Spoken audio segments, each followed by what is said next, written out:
Thank you, Nick. Thanks, everyone.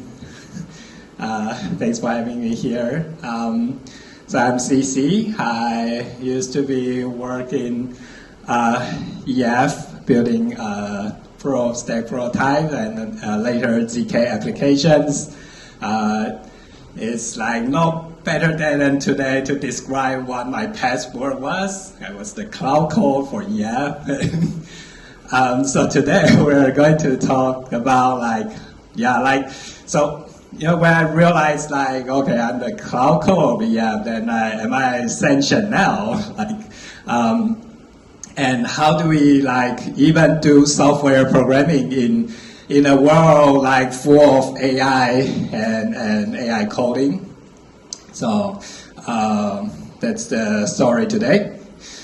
And I would like to open this talk with a story in 1950s, and then it's a science fiction by Asimov in his famous short story series I, Robot. I think the date said in the story is 2057 or something. It says basically there were two major companies. They are building a spaceship for the hyperspace travel.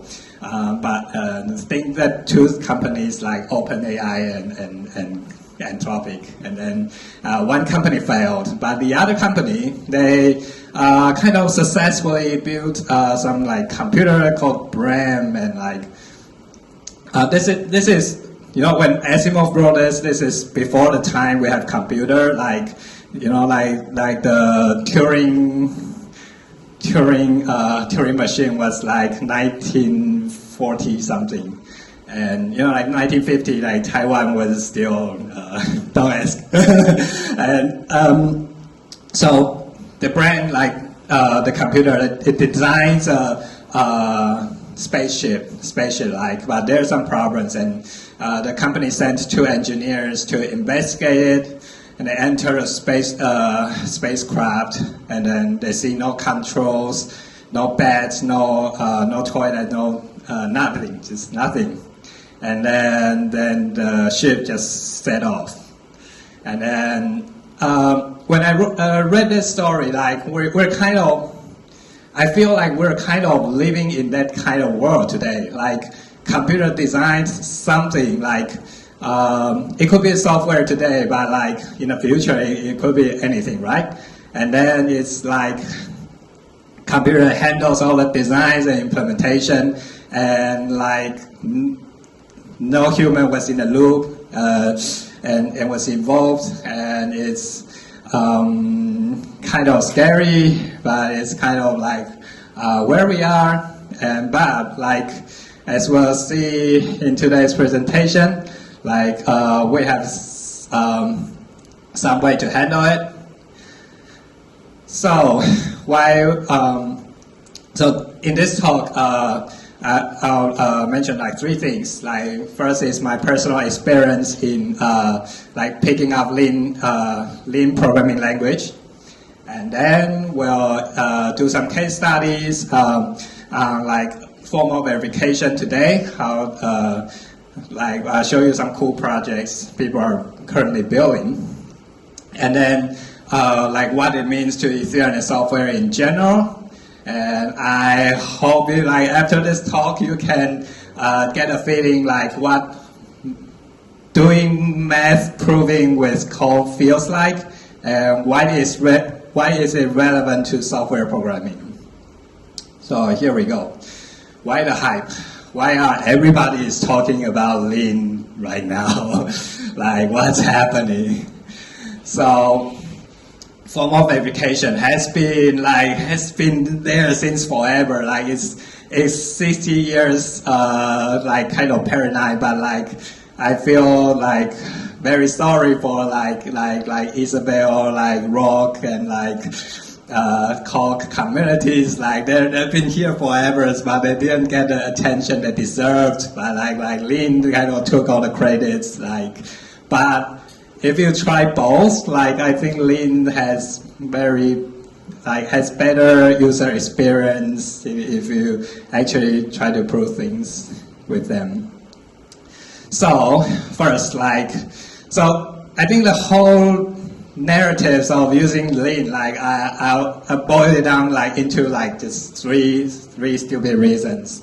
One is the threat, AI like Mythos, they can find bugs quickly, they can find bugs hiding in the open source operation system in 26 years, and then you just burn the token and you find it, and then it can find it very quick today, it can find it even quicker tomorrow. So this is the threat we have to address. And second is the opportunity. The formal verification is very, very painful to do and very difficult to write if you actually try it. But now you have very cheap labors of AI, and then you can dump formal verification in relatively cheaper cost. So this is the opportunity. And third is the need. Who here already doing the software programming with 20 agents? Okay, really? Okay, one here. Okay, I don't do it. I only have a 20 USD monthly subscription. Okay, but think about okay, if we want to do 20 agents and then they very much of the code, and then how much of them you can actually review it? You probably don't want to review them. So that is the need. So this is the three reasons we are doing formal verification today. Wait, let me pay attention to the time. Okay, so what is Lean for? So unfortunately, we have lots of NAND collision in the space. Justin Drake is also building a Lean Ethereum protocol, but Lean we're talking about today is a programming language, not a protocol. It's a proof assistant and programming language. That means you can write math with Lean 4 language. You can also use it as a usual programming language too. And I think that is why Lean 4 is so powerful, because the other formal verification languages, they usually are built on top of other languages. So if you want to do some fine-grained operations, you might need to do some C++ code, or you might need to do OCaml code. But in Lean, you just do everything in Lean. You don't need to introduce other programming languages. So that actually lower the barrier of entry a lot. And so if you write a proof with Lean, and then when it compiles, then you can almost be sure the theorem is true. You just it just verified it. So in Lean, it's kind of like a cool video game. You have a goal, and you have a toolbox of theorems and tactics, and then you choose your tactics and theorems to finish the goal. That's all you do. And the Lean community built a very great introductory game called Natural Number Game. I highly recommend it. It's really fun to play, and it really gets you up to speed. If you're afraid of math, if you're afraid of coding, just play the game really slowly, and then with some help from AI, you can get up to speed very quick. So let's show some examples. Let's say so this is what math in your this is what math look like in your daily life. You see we're typing this math with latex. And sometimes you write the math on a paper, you sometimes write the math on a whiteboard, but let's say we assume y equals to x plus 37, we assume this to be true, and your goal is to show that 2 times y equals 2, multiply x plus 37. Like, what would you do? Like, how do you solve this? Yeah, Divide by 2. Divide by 2. Yeah, you can divide by 2, and then you get a y equals to x plus 37, which is exactly our assumption, and then you solve the goal, right? So what we're seeing here is like we are treating the math like doing a proof as some kind of a set of operations, set of rewrite operations, or set of canceling, set of like applying theorems, and they are actually computation steps. And then you can actually like write it into a program. So we here in Liang, the hypothesis is something we assume to be true, and then we will list them in the hypothesis, and the goal is something we want to solve. So yep, it's the same thing, but just in different font. And then you use the rewrite tactic. So RW means rewrite, and then you rewrite the hypothesis. It will replace the symbol on the left-hand side with the symbol on the right-hand side. So this is a little bit different from the solution Alex proposed. So we are actually replacing the y with the x plus 37. And then you get both sides 2 times x plus 37. And then when the equality is reached, you close the goal. Okay. So we can actually do a theorem proving with an example. So we copy this. Well, prove this, like junior high school formula. Who hasn't seen this before? Like a plus b squared. Okay, everyone has did junior high school. Okay, and let's see. Let me make it really big, and then okay. So wait, first, we have to import Mathlib. So Mathlib is very restart file. Very cool because or is it capital Mathlib? Yes, capital Mathlib. So Mathlib is like it's a community effort to try to pack every like non-mathematical theorems inside just one packages, but it's like super fat. Like every time you have to rebuild a Mathlib, and it's very painful. It takes a long time to build, but it has every formula you ever need.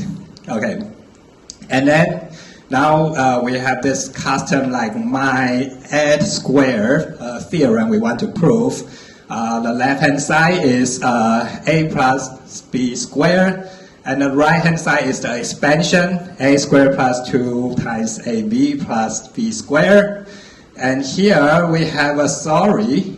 The sorry means like, okay, we haven't figured out how to prove this yet. We'll add this thing to silence the compiler error, and then but the compiler will tell you, okay, like I won't tell you the detail about this, but like you have something you haven't proven, you don't forget to prove it later. And in the context of like formal verification, I call this sorry a formal apology. So here like okay, so how do you do this? Like, okay, so here we actually see we have a goal here. So this is your goal, and we don't have a hypothesis. Like I don't have hypothesis in this one, and we want to reduce this goal into like something true. So first we'll do like introduce A and B.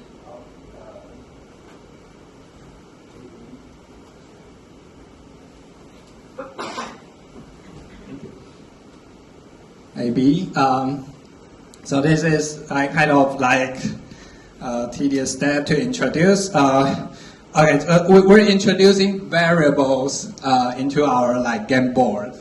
So now we have A, B. They are natural numbers. Natural numbers are integers greater or equal to 0. And now we have to break down this square part. So I really remember some formula from the math lib. So square. Okay. So rewrite square. We break down the square into something times itself. And now we have to multiply this out. So then we'll rewrite something called, I think this is add mu. So there, the math lib has a system of naming things. Mu add, sorry. No. I think it's building. Sorry. Let me check my cheat sheet. Oh, mu add. Yeah. Okay. Maybe I'll just copy everything to just speed up this. Yes. So the whole thing is this, okay,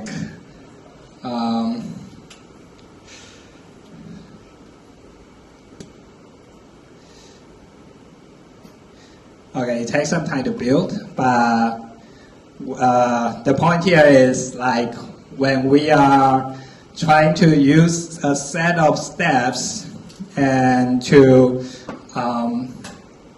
break down this formula, to break down the left-hand side, and to the point it equals to the right-hand side. Yes? All the operations apply only to the left-hand side? It applies to the right-hand side too. So sometimes we have to do this nth rewrite to be specific, which part you want to rewrite. So I think the link for use type checking to check if any shape of the formula match the theorem you want to apply. So yes. To import, is it possible to import individual operations, not the whole library, but? Oh, that's a good question. Automatically import something, and will it speed up the build or not? So you can import a particular name mathlib tactics or something usual algebra or something, but I don't know if they improve the speed, because in a package side you still need to import the whole mathlib.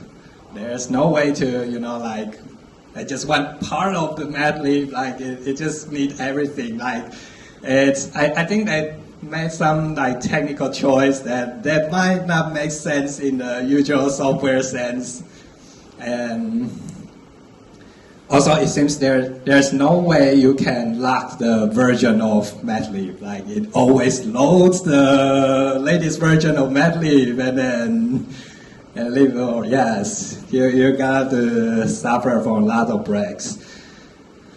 Yeah. So okay. That's how proving things feels like. I hope you get a sense. So wait, can I show you? Okay, maybe let me reload again.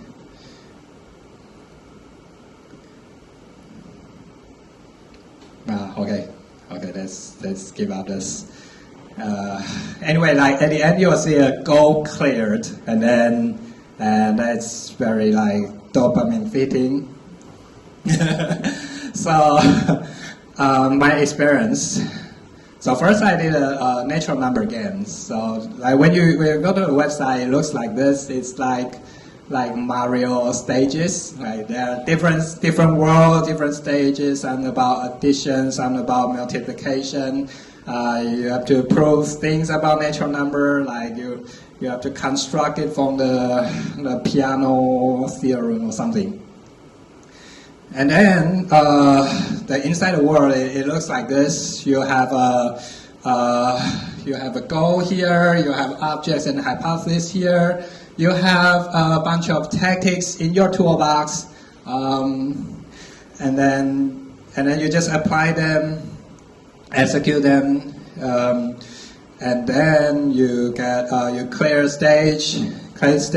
So this is my stages, like why there's a blue one, like it's unfinished there. Why? Because it is a stage and it plays a Fermat's last theorem there. Then you probably need a PhD to actually finish that. I heard so the stage description says like currently it needs like a million lines of code to actually prove it. Like so.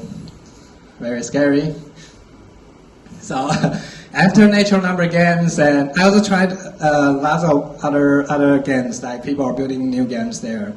So I want to actually prove a real paper. I actually want to try a real project because the reality can hit you in an unexpected way. So I chose the errors in possibility theorem. This is a very classic theorem in an economic textbook. It says you cannot design a perfect voting system satisfying like three very like minimum basic like same idea, and then and there are people has been like over a year improving, shortening the proofs. So I try to find like the shortest paper I can find, and eventually I took like 2 or 3 painful weeks to actually finish it. The paper looks like this. Just the proof are just like 2 pages, left and right, and then like 50% of it is a diagram. Like how hard could it be? And I kind of like the first day I kind of have like 2 or 3 like statement, like 3 base criteria done and the final formula done. But then the rest of syntax, it took me like 2 weeks to fix it. So here is my diagram. I asked Claude to analyze the commits, and then so line of code is increased, and then this is lines of sorries. So lines of sorries means like yes. How do you count the sorry count? Just count the lines. Oh, the lines of sorries in the code. Like you see them and you just yeah, just add them. Yeah. And then because when you're working on the formula, you might like branching it, like maybe you have 4 branches and then you have 4 stories there. You just put a technical debt there and then pay back later. Is it like a stub you place, or it's the compiler returning the story to you? You write it in the code. Sorry. Yeah. So here, like sorry goes to 0. This is the second week, and so this means like everything is proven. But there's a statement like there's a like strong preference and a strict preference and weak preference, and I didn't state it as the paper say. So I took another week to actually address that problem, and also like try to reduce the lines of proofs. To the point like at the peak it's like almost 1,000 lines of code, and at the end like 300 lines of code, and there's a lot of struggles there. And why it is so hard? Because you need to reasoning about types. Like Liang is kind of the type checking on steroid story, like it's American say. And like if you ever done Rust, like if Rust feels painful to write, like Liang is like kind of 10 times more painful to write. And you have to do a lot of like +1, -1, like corrosion, like something very mathematically trivial. You have to do a lot of corrosion in Liang, And the craziest part is like the paper has this line like which can be easily extended to other things. And then that line, like it takes 16 branches, and then and also like I think the final version, like if you pick the right variable to branch about, like you can reduce it to like 7 branches, but like it's maybe it's easily extended to other cases, but like it's definitely tedious. So okay. So we talk about like proving math, and then like how can we use this to prove like program? Like I think this is more relevant to you as a software developer. So imagine like we have a Python function here. We want to add number A and number B and return the sum of them. So first you want to do you might want to add some test. Testing is the current like paradigms of doing things. You try some numbers, you try 2 numbers, and you make sure they work. But then boom, like someone just passed in a string, and then like 1 plus 2 become 12, but not 3. So in kind of thank you. Like roughly like 10 years ago, like type checking becomes some kind of mainstream. So if you have to label like A is integer, B is integer. If you add 2 strings together, compiler would complain about it. So that's how like how we're doing software today, like just type checking and testing. But what can so Lean has like type checking already built in. You have to specify A and B are natural numbers, and then this add function. So it looks exactly almost the same as the Python function. And then you can also do some kind of test cases like with these evaluations, and then you get a result of addition. But what's more, and also you get a type checking. If you try to pass the string here, Liang will complain about it. But here is the powerful part. You can add a theorem and prove that for every natural numbers, it always add up. You always add up. Like how many test cases do you need for giving this claim? Like this is like there are infinite natural numbers, right? And then so here what we're here is like we just unfold the definition of add method, and then you get the A plus B on the left hand side, A plus B on the right hand side, and you say, okay, the left hand side equals to the right hand side, and this theorem is proven correct, like by construction.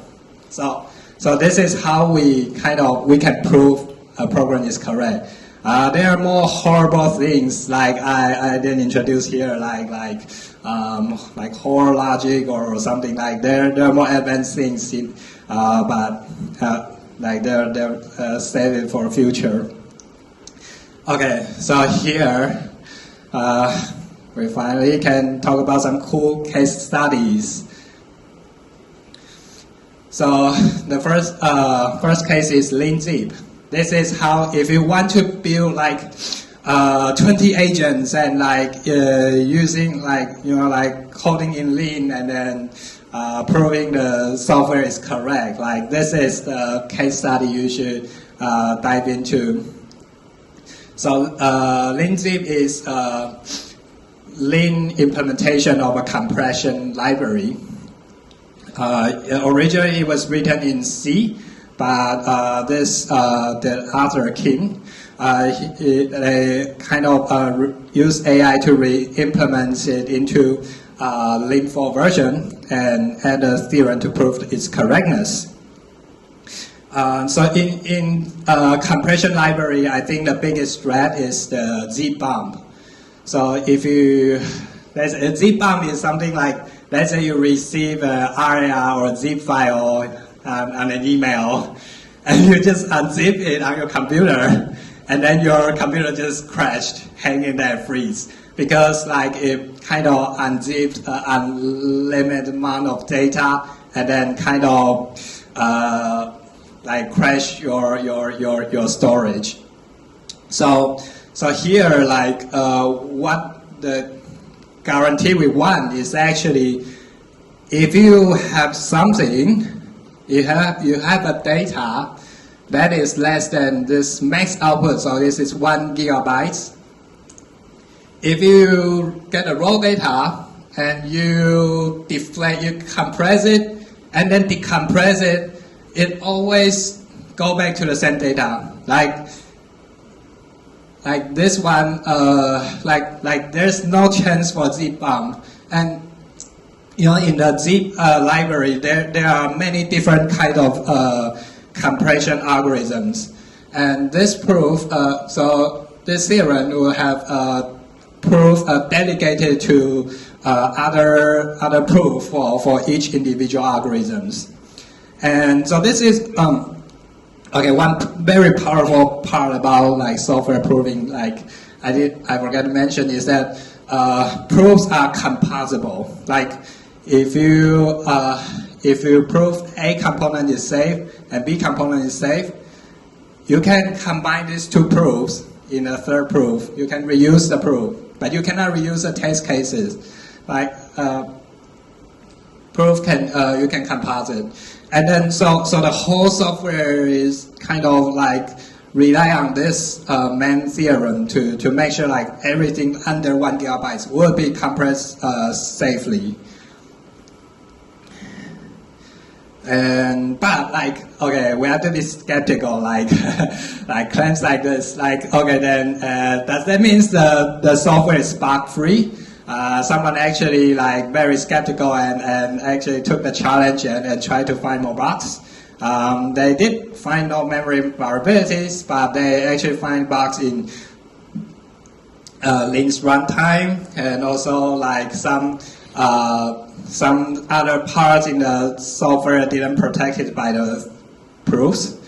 So actually, like you know, like bug just relocates to other places, like to they didn't disappear, like they just moved. Okay, so now like second case study, like this. If you're doing like ZK circuits, like this is very exciting, like.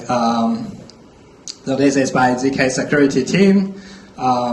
Like, so, you know, like if you did STIRCOM and you have a is0 circuit, that if you have an input, if it's 0, then it gives 1, and if it's not 0, it gives 0.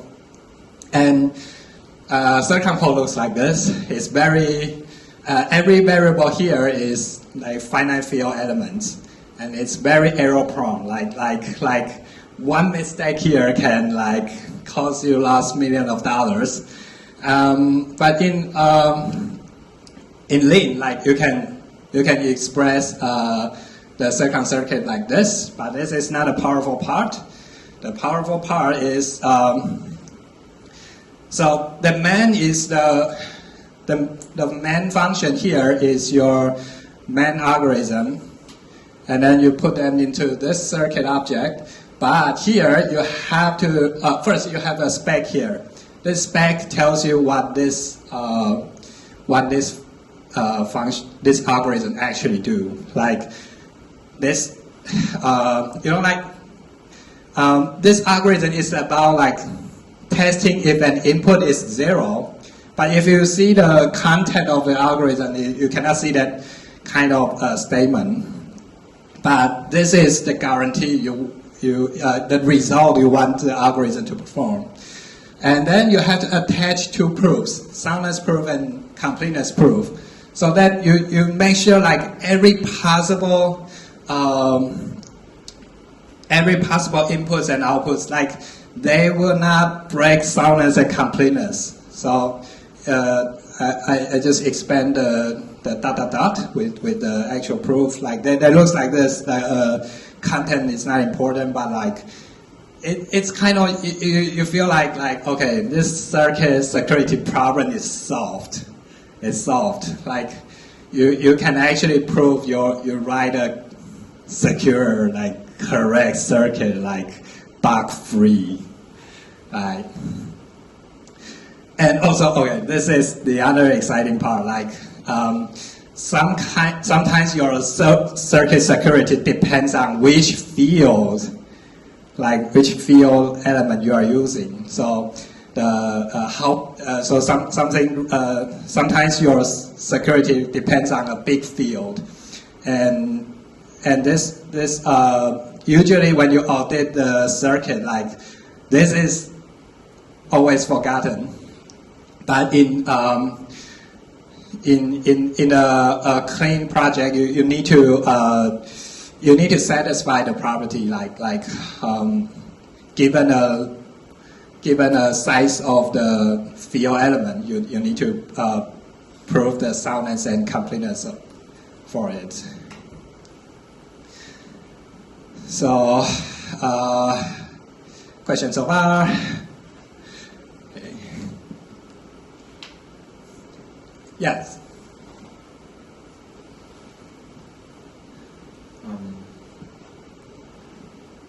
I just want to ask a question that might sound a bit naive. There are many real-world cases where the process of a proved mathematical theory that is safe, but when we translate into the programming language, there will be some necessary trade-off to implement that system.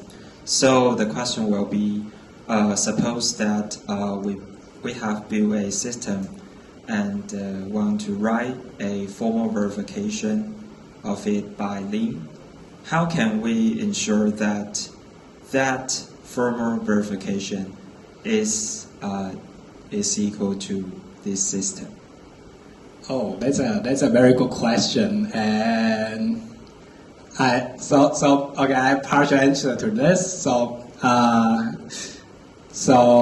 first, like Liang is not a performance language, so you don't actually use Liang in production. So actually in production you need to write some optimized code. And so one option is you can compile Liang into C code, and then you run the C code and assume it is secure.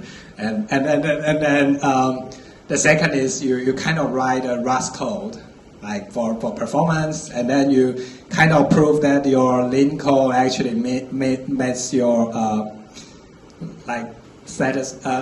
they are equivalent to your Rust code. But I haven't seen I think their project exists, but I haven't checked about them. Okay, so another question as well. So the compiled version of Liang code will be some kind of C or Rust. You can kind of compile it to C. I don't think you can compile it to Rust yet. Okay, I see. So in just for some kind of theoretically, yes, Liang will you can make a maybe go Ethereum by Liang. I think so. But so I try to search is Liang slow because it's a early language, or there are fundamental reasons it is slow. And I heard there are fundamental reasons, everything in Liang is boxed. So boxed is kind of make it memory safe, but you use a lot of memory, it's not efficient. So maybe you can write your Liang version of Ethereum, but its performance will not be good. But maybe you can verify, you can use it to verify the Go version of client. That's my speculation. Cool. Thank you. Okay, so case study 3. So this one is even cooler. Like this is also a ZK security project, but let's have a quick recap of what is EVM. So in EVM code, you can see there are a lot of opcodes, and which each of them have some like gas price. And but short story is when you write Solidity, everything compiled to EVM code. When Alice send Bob USDC, like the behind the scene is EVM code execution, and every execution client like implements EVM. So if EVM has a bug, like it will kind of hit everything. So that's why we need multi clients. Like if one client failed, the other will cover it. And this is Go Ethereum code. Like this is how you usually implement EVM. You implement it in a high-level language. When we say high-level language, it looks like this. It looks a little messy, but like this is still for human. Like it looks like English, and this is how people do programming today. Like you try to speak English so logically, and then computer can understand. Like, or you can build a compiler would translate this language to computer, and then and you can convince the silicon to work. But the computer, like natively, they listen to like low-level languages like opcodes, assemblies, or something like that. And so so writing EVM in Go is kind of today, but tomorrow we talked about this like many years ago, but like we want to do ZK proofs, and ZK proofs we want to compile EVM execution as RISC-V VM executions, and then you use ZK VM to run this EVM execution and prove everything in ZK proofs. But there's a problem, like when you compile EVM code to RISC-V traces, like can you trust the compiler? Can you trust the compiled trace? They are actually not verified. And there are also some performance issues. The compiled code usually like kind of bloated. They are not the most efficient version. So this EVNSM project, it kind of implement just 52 EVM opcodes in RISC-V opcodes. So it looks like this. Like this is messy, but like this is not for humans. This is like RISC-V opcodes. Like this is the theoretically most efficient version you can get on a machine, but it is also not so readable for humans. We don't do this now because humans need to reason the code. Like if you do this today and you want human to read it, it's very error prone. It's very easy to make mistake. But if you prove it with math, if you can provide theorem to prove that for every possible number, like 256 bits A, 256 B, and then this always gets the sum of them, then like it's okay to be messy here, but like you just prove all the result is correct, so you get the correctness and also efficiency on both. And then so that's kind of Yoichi Light, he wrote in a post called as the final form of software. Like it's a very crazy title and very crazy claim, and like but it looks like it's a very cool concept. And so yeah, sorry.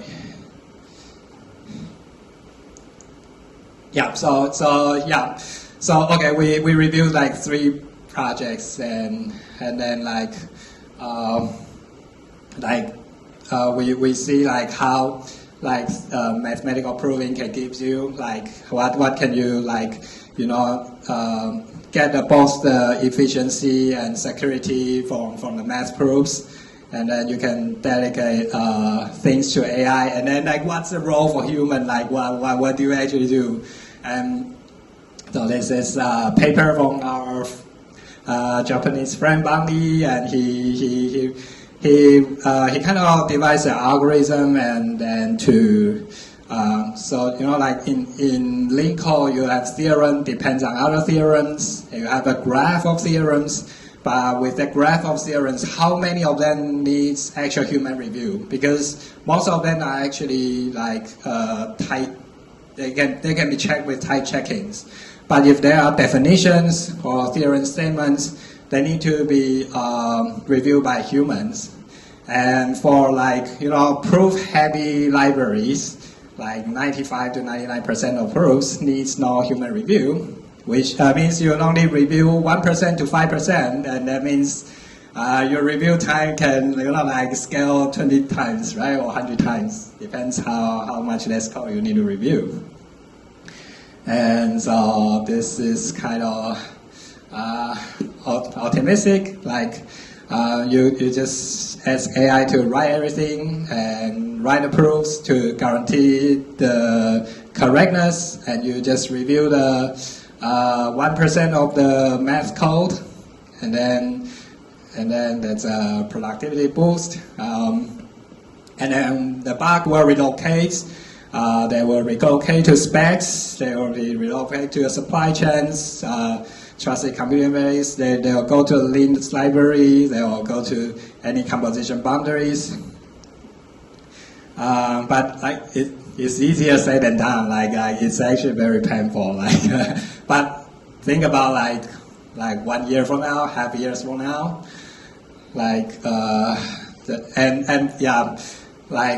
Vitalik wrote an article like yesterday, 2 days ago. And he said the software is actually it's not like crashing. It's not as pessimistic as what people say outside. The security is actually improving year by year, and formal verification is just one of your tool you can add to your toolbox. And the most important thing is how do you match your intent with the the implementation of the code you're writing. You are actually making a wish to a monkey paw, right? And so you just use type checking and testing and formal verification. It's just multiple tools to make sure your intent matches your implementation. And also I think I like one sentence, he said when we talk about formal verification, we use a lot of code like correct, secure, and correct by construction proofs. Those treat them as kind of marketing terms. They have a lot of asterisks on top of them. They are correct in a very scoped situation. So let me close. So eventually the spaceship in the Asimov story returns Earth safely, and what Asimov's brilliance in robotic story is that before Asimov, people write robotic story by treating robots like Frankenstein's monster, and robot just hurts people.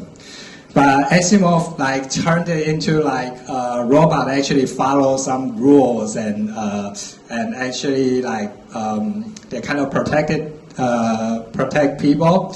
The argument is that when you devise a tool and you want to use it, you must devise some protection and to use that kind of tool.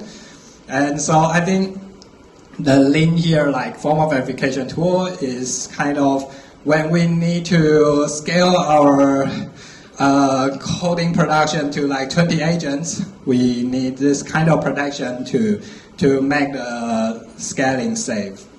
So thank you so much. Could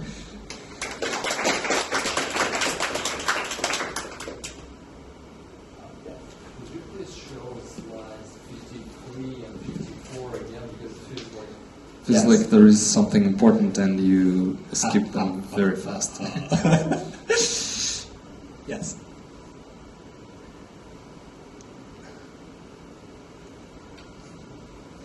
No, I skip it very fast because they are AI slobs. And actually, I have a question, maybe Yes. related to this slide, but just in general. How can I, as a stupid human, Yes. make such a mistake Yes. while writing lean that will make me think that I'm actually proving something, but that is just incorrect? You know, like I wrote something. It says, yeah, like you have like solved it, but in fact it is incorrect. Do you have any examples, maybe? Yeah.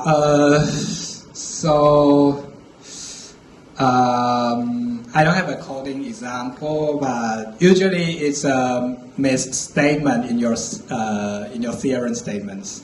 So for example, in my errors impossibility theorem, although it's kind of a useless theorem, like you cannot use it in real life or something, but there's a preference, like it models like people's preference, and then if you have like strict preference, you only limit people to have strict preference. It kind of makes the theorem less useful, but if you have weak preference, like it makes the theorem more kind of useful. And I think if but in maybe in the context of software security, maybe let's say the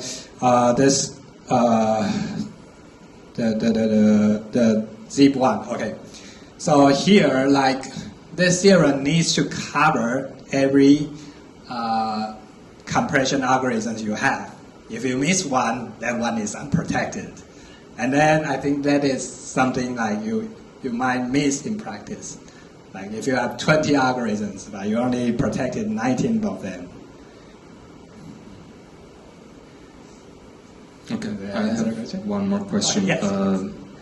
From your experience, are like mainstream LLMs good enough to write lean just by your prompt? That's a very good question. So so during my most of the work, I sent a pull request to the VCVI or another lean library, and I use Cloud Code with Sonnet. Like it's a like mid-level model. It's not the smartest one out there, and it does decent work. Like it sometimes it gets stuck, and sometimes it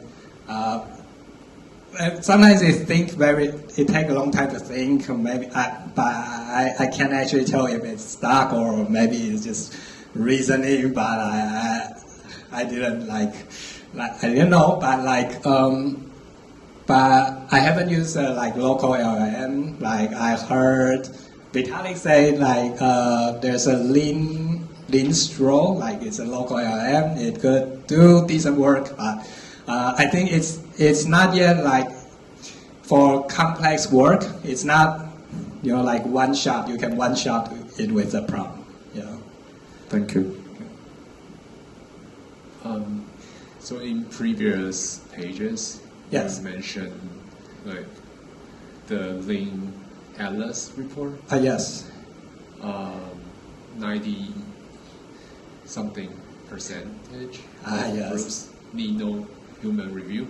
Does Yes. that mean the current LLM models are strong enough so they produce great? So this is not about LLM. This is because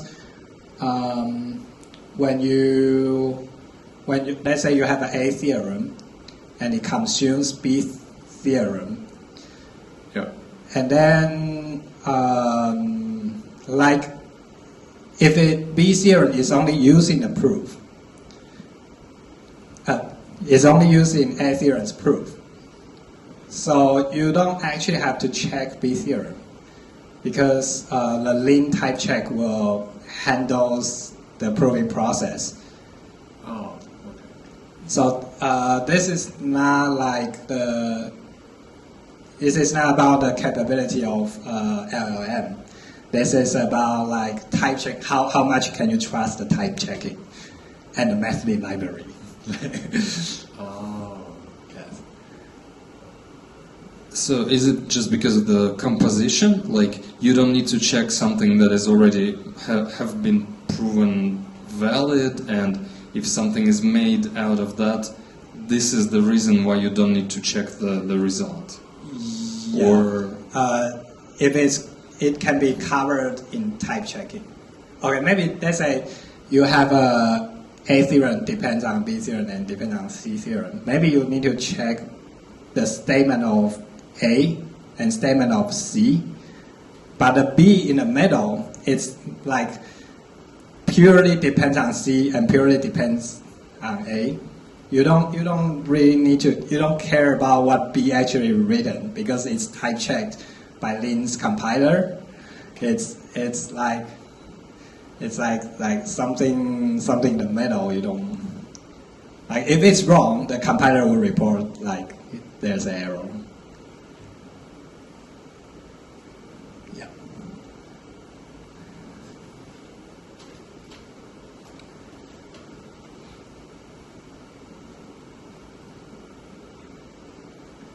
Oh, thank you your talk and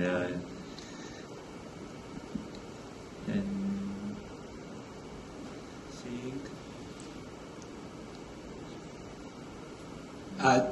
可以用中文问没关系。 OK 好。就是像是在证明 soundness 跟 completeness 可能没有想象中那么简单，就是你如何理解 spec 这件事，就算有自动化的 LLM 帮你做 CM proofing， 也不是那么简单的事情了。对，应该没那么简单，因为 so okay, the question is about like proving soundness and completeness might not as easy as it seems. Like this is just 2 lines of circuit code, and it becomes like this is like 10, 15 lines of Liang proof. So, and of course you can compose different proofs together, but I imagine like usually this would like blow up really fast.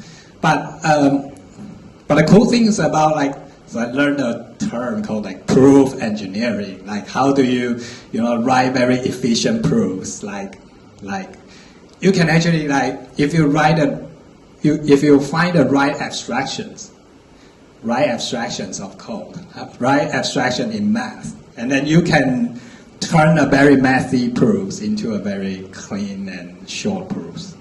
So I think like it's very interesting. Like if you turn the whole mathematics into a library, you will find like maybe lots of abstractions in math textbook. It might not be the most efficient abstractions. For example, like in abstract algebra, we learn about like groups, rings, and fields. But in Mathlib, most of the time you will see like add, com, group. Like it's like group with addition and like commutative rules. So answering your question, like it could get messy if you want to prove it, and it could take a lot of time. But if you find a good abstraction of proof, you can also reduce the size of a proof. And as you mentioned, Liang Leaf. Yes. Liang Leaf, you fuzzing search something, then I think someone has find out, hey, there is a C++ problem, not Liang's problem. Oh yeah. You mean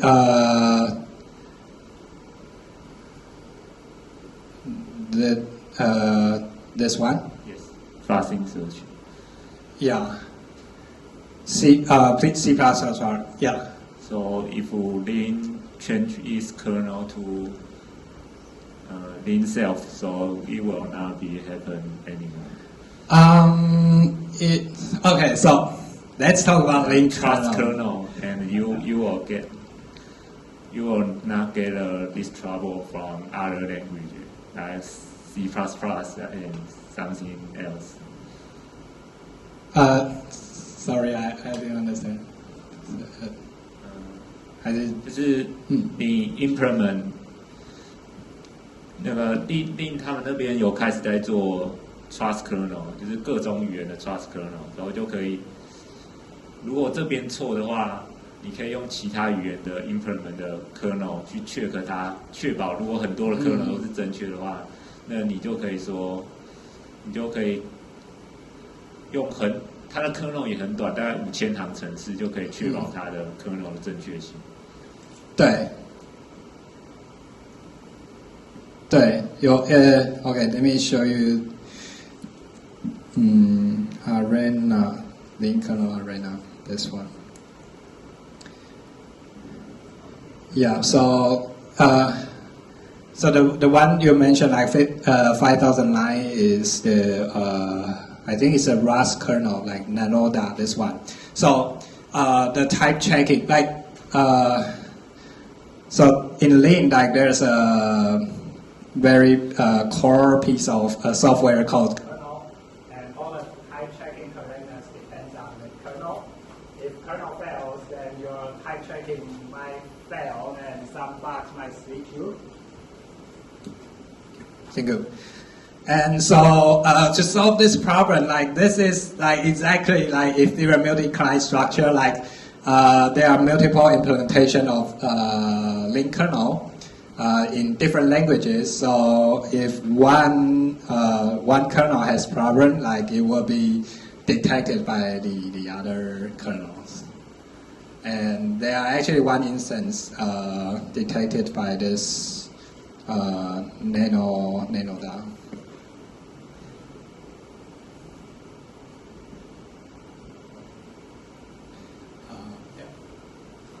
直接问，因为这是你的。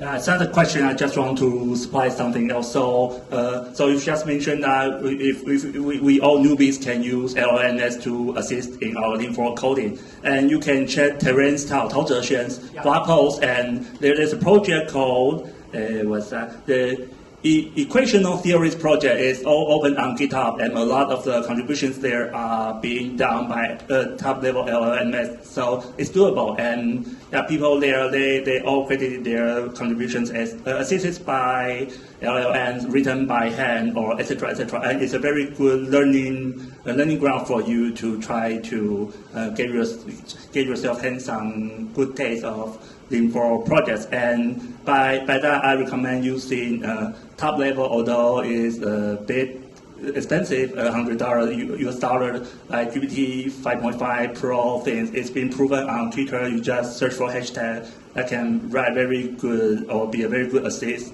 in for or formal verification projects. Yeah. Can you read the keywords again? The project? Yes.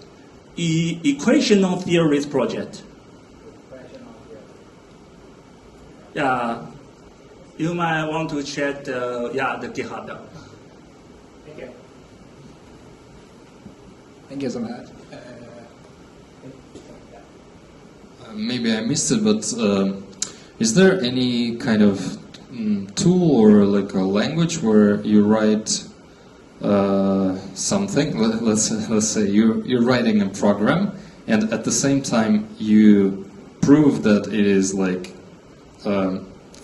I mean, it's formally verified and it compiles to your target.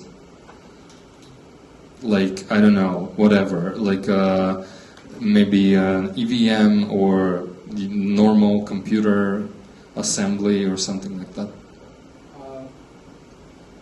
So you mean like writing, proving, and then compile your result to? Or maybe compile Liang directly to an execution. Yeah. So the only thing I heard is the C code thing. You can compile it to C language, and then C language do that stuff. But I haven't verified this. Like I haven't tried it. Like it's it's like everybody tell you this, but like.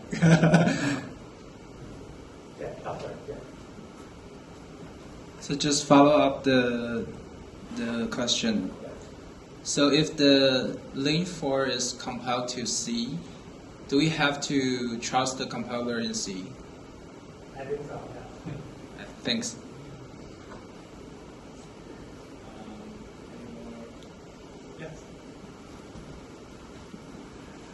You say Lin4 is a type checker, kind of verifier. So for programming, we try to verify a computational process is correct, and if we are doing a real math proof, we are trying to reduce the compile error until it becomes 0, and so the theorem can become a really formal one when we trying to write the math proof inside the thing.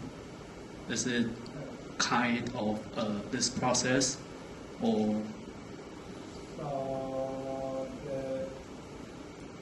I mean, if we really want to write a new math proof, and so when we have some goal, and we'll write down its formal representation and in a symbolic way, but actually we don't know the claim from A to B is correct or not. So the link can tell us now we have something is not verified, and so we'll try to do one by one, or if the gap is very big, how can we do the this kind of process one by one? How can the assistant tell us about this?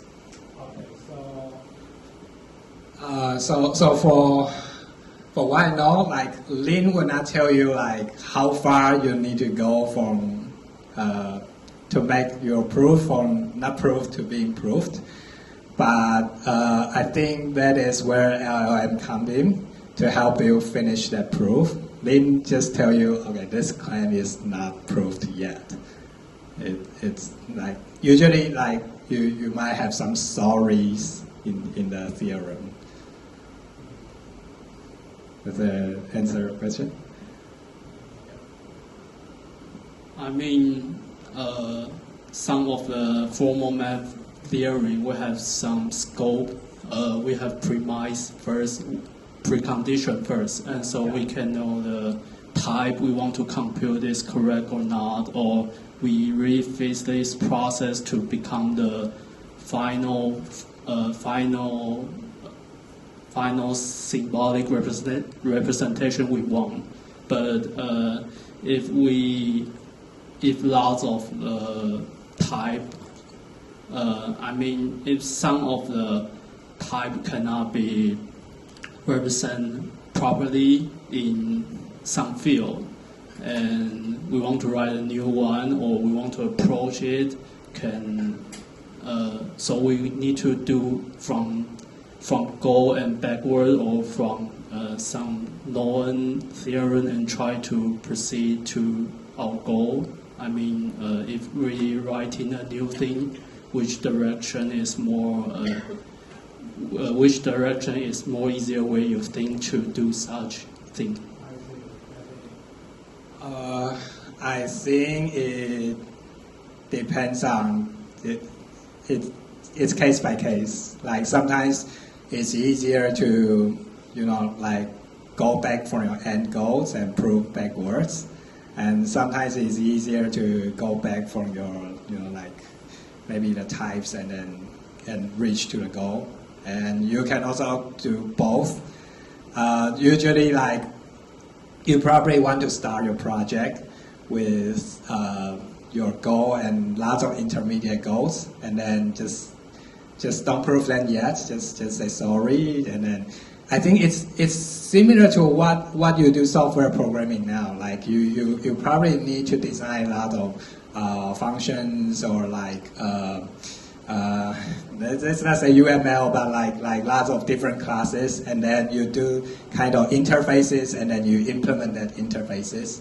And I think proof engineering is kind of similar. Like you want to have lots of different interfaces that would make the later proof easier, and then you tackle those. You distribute the work of the proof application of intermediate steps to other people, other agents.